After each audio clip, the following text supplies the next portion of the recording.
Hello বন্ধুরা, সবাই ভালো আছেন নিশ্চয়ই। আশা করি সবাই ভালো আছেন। মাম্মাস অ্যান্ড বেবিস ডেলি লাইফে আপনাদের সবাইকে স্বাগত। তো আজকে আমি একটা নতুন ব্লগ নিয়ে এসেছি। তো আমার মেয়ে কদিন ধরেই বলছে যে মা চিড়ের পোলাও বানাও, চিড়ের পোলাও খাবো। তো আমি আজকে একটা চিড়ের পোলাও রেসিপি আপনাদের সঙ্গে শেয়ার করব। তো আমি একরকমভাবে বানাই চিড়ের পোলাও, অনেকে অন্যরকমভাবে বানায়। তো আমি কিভাবে বানাই আপনাদের সঙ্গে সেটাই দেখাবো রেসিপিটা। তো আমার মেয়ের খুব পছন্দের একটা খাবার। তো কি কি নেই, কিভাবে হয়, চলুন তাহলে দেখে নেই। চিড়ের পোলাওর জন্য নিয়ে নিয়েছি, ভালো করে চিড়েটাকে ধুয়ে জল দিয়ে একটু ভিজিয়ে রেখেছি। এই ক্ষেত্রে একটু শক্ত চিড়ে নিতে হবে, পাতলা পাতলা চিড়েগুলো নিলে হবে না, শক্ত চিড়ে নিলে চিড়ের পোলাওটা ভালো হয়। তো চিড়ের পোলাওটাকে ভালো করে ধুয়ে জল দিয়ে ভিজিয়ে রেখেছি। নিয়ে নিয়েছি সাদা তেল, বাদাম, কিশমিশ, শুকনো লঙ্কা। একটা শুকনো লঙ্কাকে আমি দুভাগ করে রেখেছি, চাইলে দুটো শুকনো লঙ্কাও ঝাল আপনারা যেমন খান সেরকম দিতে পারেন। পেঁয়াজ কুচি, নুন, হলুদ, এই নীল ডাব্বাটাতে চিনি আছে, চিনি, আর আলু ঝুড়ির মতন আলু ভাজা করে রেখেছি। আচ্ছা, এই উপকরণ নিয়ে নিলাম। এবার আমি কড়াই নেব। কড়াইটা নিয়ে এরপর রান্না কিভাবে করবে চিড়ের পোলাও রেসিপিটা আমি আপনাদের সঙ্গে শেয়ার করব। কড়াইতে তেলটা নিয়ে নিয়েছি, তেল গরম করা হয়ে গেছে। একটু শুকনো লঙ্কা ছেড়ে দিলাম,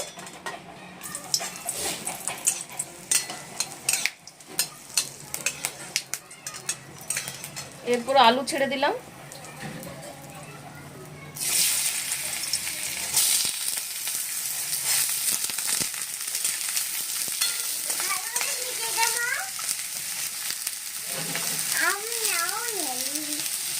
আলুগুলোকে এবার ভালোভাবে ভাজা করে নেব।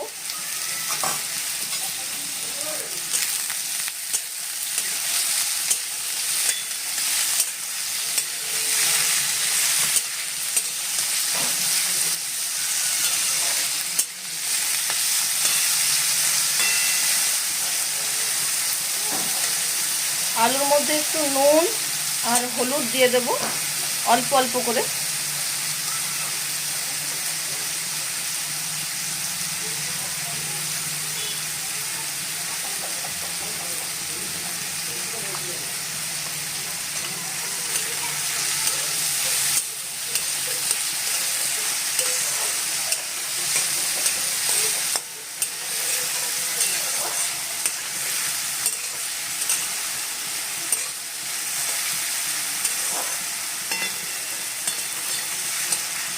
আলুটাকে কিছুক্ষণ নাড়াচাড়া করব, হালকা হালকা করে ভাজবো।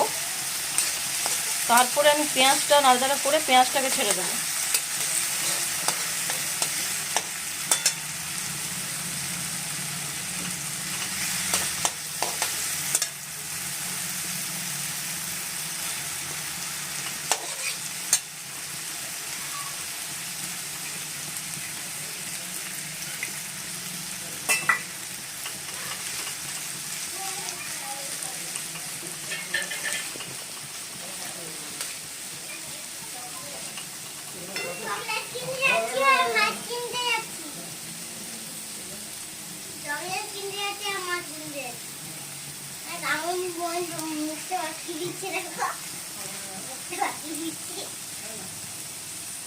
ভালোভাবে নাড়াচাড়া করব, মিডিয়াম আঁচে আমি নাড়বো। এটা বেশি আঁচ তুলে দিলে পুড়ে যেতে পারে। আলুগুলো ভালো করে সেদ্ধ হবে কিনা খুন্তি দিয়ে একটু কেটে দেখে নেব। আর পেঁয়াজ আর আলুটাকে বাদামি কালারের হবে এমনভাবে ভাজবো, হালকা হালকা বাদামি কালারের হবে।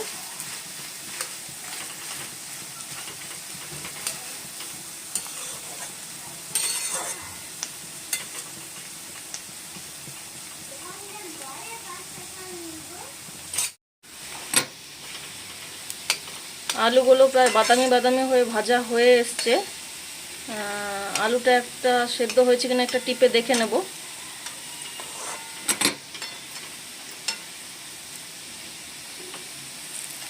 সেদ্ধ হয়ে গেছে। এবার আমি কড়াইতে বাদাম ছেড়ে দেব।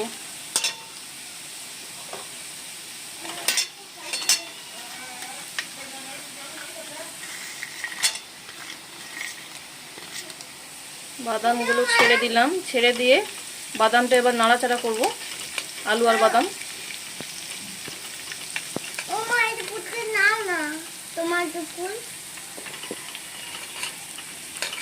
আলু বাদামটা ভালোভাবে নাড়াচাড়া করে নিলাম।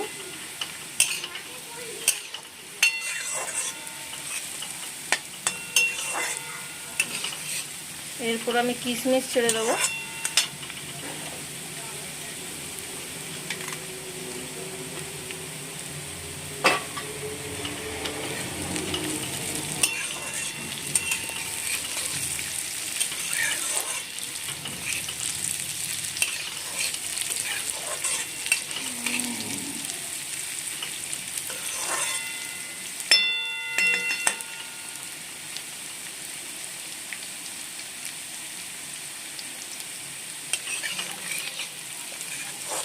এরপর আমি এতেই চিনি দিয়ে দেবো।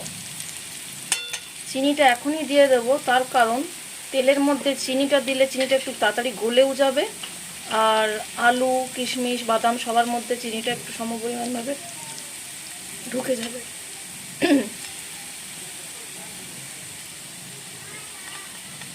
যদি আমি চিড়ে দেওয়ার পরে চিনিটা ছাড়তাম তাহলে চিনিটা গলতে একটু সময় লাগতো, আর চিড়ের মধ্যে মুখে লাগবে, দানা দানা হয়ে থাকতো।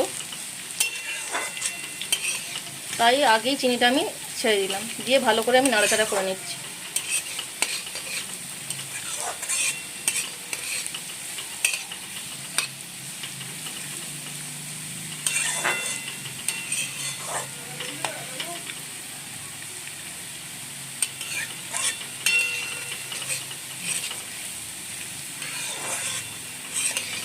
এবার আমি কড়াইতে চিড়েটা ছেড়ে দেবো।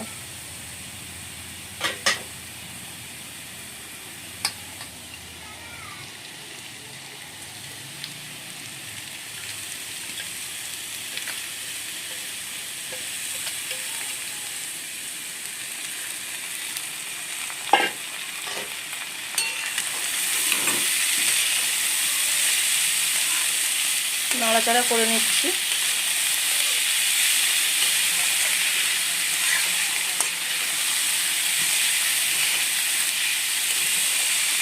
নাড়াচাড়া করার সময় একটু হালকা অল্প করে আঁচ দিয়ে রাখবেন, নাহলে কড়াইতে চিড়েটা সাইডে সাইডে লেগে যেতে পারে। প্রথম থেকেই তেলটা এমনভাবে পরিমাণভাবে দেবেন যাতে মোটামুটি আলুটা ভাজা হয়, আলু পেঁয়াজ ভাজা হবে, বাদাম কিশমিশেও তেল কিছুটা ঢুকে যাবে, প্লাস চিড়েটা যাতে ভাজার সময় না লাগে কড়াইতে, সেরকম পরিমাণে মোটামুটি আন্দাজ মতো একটু তেল দেবেন।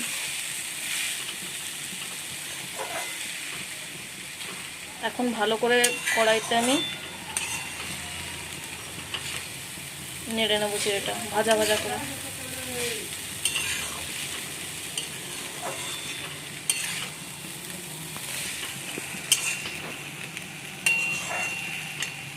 মিষ্টিটা নুনটা একটু চেক করে নেবেন, যে যেরকম খায় পরিমাণ মতন। চিড়ের পোলাও একটু হালকা হালকা মিষ্টি মিষ্টি হয়ে থাকে।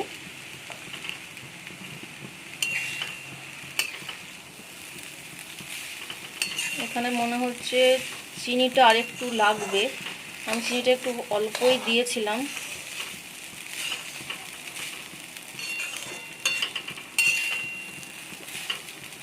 আমি এখনই চিনিটা একটু ছড়িয়ে দেবো, আর একটু অল্প চিনি আমি ছড়িয়ে দেবো, যাতে নাড়াচাড়া করতে করতে চিনিটা গলে যায় তাড়াতাড়ি। পরে ছড়ালে সেটা দানা থেকে যাবে।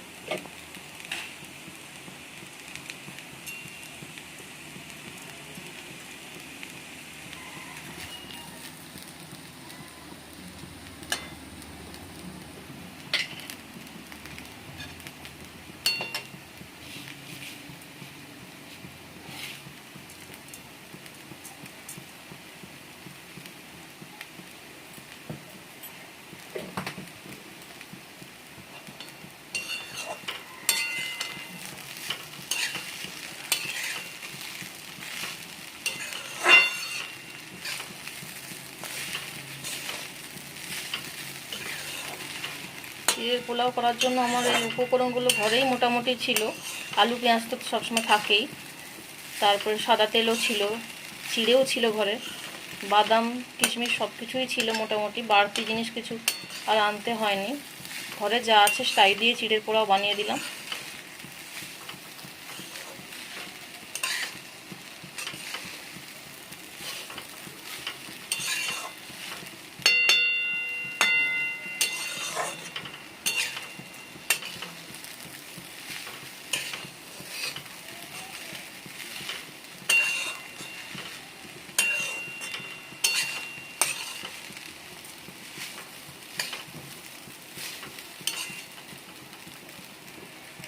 একটু হালকা হালকা লাল লাল করে ভেজে নেব। আর অবশ্যই নুন মিষ্টিটা চেক করে নেবেন।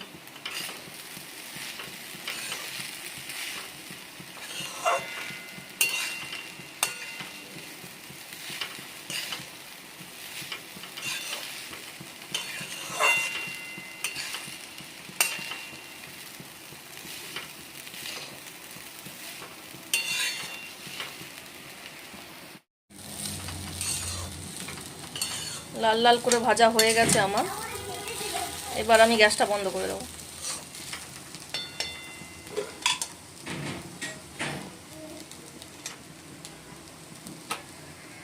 গ্যাসটা বন্ধ করে দিলাম। তো আমার চিড়ের পোলাও রেডি। তো সবাইকে এখন গরম গরম পরিবেশন করব। আজকের ব্লগটি আমার ভালো লাগলে অবশ্যই লাইক কমেন্ট সাবস্ক্রাইব করবেন। আর নতুন নতুন আরও ভিডিও পাওয়ার জন্য বেল আইকনটি প্রেস করে রাখবেন। সবাই ভালো থাকবেন, সুস্থ থাকবেন।